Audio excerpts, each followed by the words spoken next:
What should people keep in mind during a traffic stop drug bust? The attorneys at the law offices of Carl N. Anderson explain that.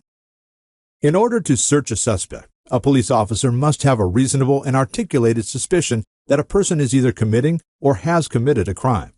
In other words, a police officer cannot stop you just because he or she feels like it, and the officer cannot stop you simply because your plates are from a different state. You may, of course, be legally stopped if you run a red light, speed, or have a broken taillight.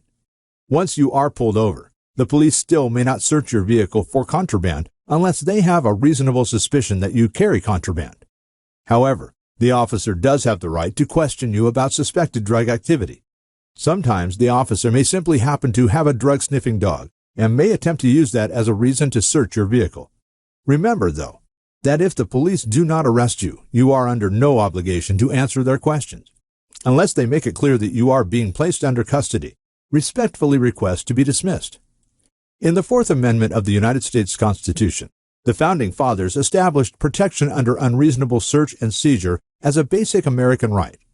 In the effort to combat drug crimes in the United States, police have been granted certain leeway regarding when and where they may search a suspect's person, home, or vehicle for drugs. But oftentimes, police still overstep their boundaries. For example, when the police target drivers specifically because of out-of-state plates, they may well be violating the constitutional rights of those drivers.